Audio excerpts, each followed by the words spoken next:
Assalamualaikum Doktor. Waalaikumsalam warahmatullahi wabarakatuh. Okey, merujuk pada modul kemahiran membaca bahasa Arab Mikro bagi pra-universiti dan IPT, berdasarkan pengalaman Doktor, apakah masalah utama para pelajar di peringkat IPTA?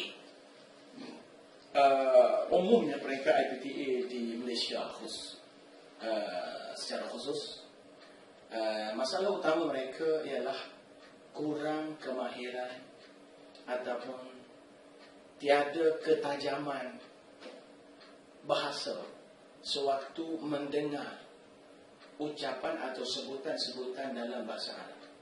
Hasilnya, pelajar kurang berminat untuk menghayati teks bersuara ataupun teks bertulis bahasa Arab. Jadi, itu salah satu masalah utama mereka. Okey, dengan menggunakan pendekatan modul ini, adakah para pelajar akan dapat mengatasi masalah-masalah yang mereka hadapi tersebut? Boleh Doktor terangkan secara ringkas antara aplikasi dalam modul tersebut? Baik, modul ini memang disusun khusus untuk mengatasi masalah tadi. Sebagaimana biasa, di permulaan kita akan perkenalkan kerangka bahasa Arab. Kemudian untuk peringkat IPT, dalam bahagian kedua modul ini kita sertakan sistem ayat atau i'rab bahasa Arab. Kemudian selepas itu dalam bahagian ketiga baru kita bekalkan bahan-bahan latihan atau set pembelajaran untuk 4 minggu kursus yang diikuti dengan kadar 1 teks 1 hari atau dalam tempoh sekali belajar untuk 2 jam. Apakah yang kita buat dalam latih tubi ini? Pertama, dalam latih tubi ini kita akan bekalkan teks yang seperti ini, ringkas sahaja. Tetapi teks ini adalah salinan daripada ucapan video yang kita petik daripada TV ataupun kita kata bahasa media standard. Contoh bahan kat sini kita pakai daripada Rusia Today atau Rusia Aliyom. Kita salin teks mereka dan kita jadikan bahan pembelajaran. Kita bekalkan seperti biasa kosakata. Dan apa yang kita akan buat ialah, pertama, pelajar diminta mendengar beberapa kali mengikut kadar kemahuan cikgu dan kesesuaiannya. Kemudian pertama sekali pelajar akan diminta membariskan teks ini. Membaris, mak kita akan bagi layan untuk dia baris beberapa kali. Kemudian minta dibaca. Bila dia dengar tadi, kemudian dia minta cuba bariskan. Lepas tu cuba baca kepada guru apa yang telah dibariskan. Guru akan dapat mengesan di manakah baris yang salah dan baris yang betul. Jadi di situ guru akan minta supaya pelajar itu peka kepada kesalahan tadi. Setelah selesai bahagian itu, bahagian ketiga, minta keluarkan perkataan baru dan terjemahkan dia ke dalam bahasa Melayu.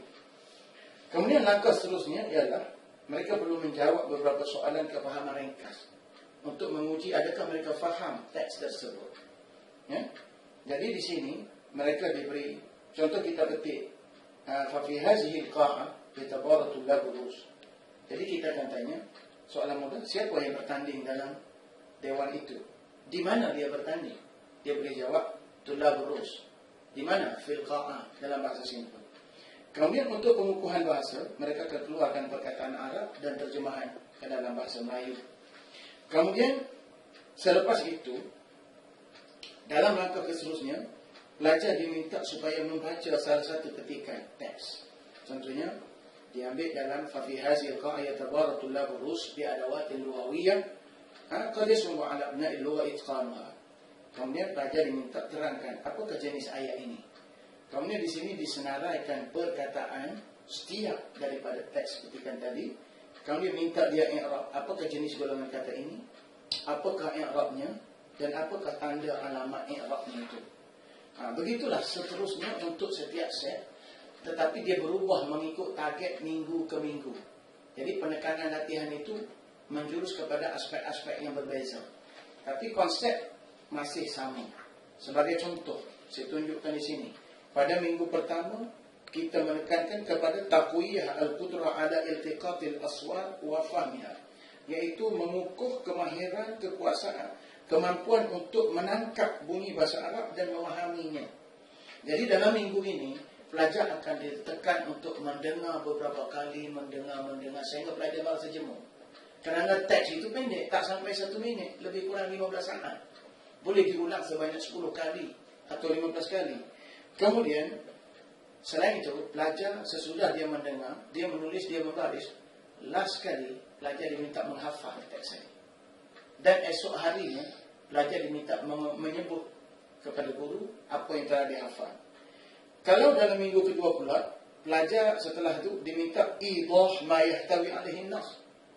Selepas melatih mendengar, pelajar sudah terlatih dan biasa dengan teks, pelajar diminta supaya menerangkan apakah isi penting dalam setiap teks yang kita belajar. Minggu ketiga, pelajar diminta supaya talkhis al-fiqrah al-asasiyah lin-nas, iaitu pelajar ringkaskan, keluarkan poin utama dalam 2-3 patah perkataan daripada teks yang dibaca. Minggu keempat, istintaj at-ta'abir al-lughawiyah wa tahlil al-qawaid an-nahwiyah, iaitu membuat kesimpulan daripada teks yang dibaca dan merumuskan kaedah nahwu yang ada dalam teks.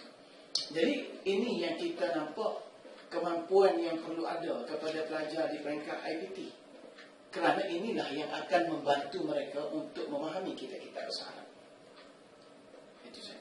Okey, terima kasih doktor.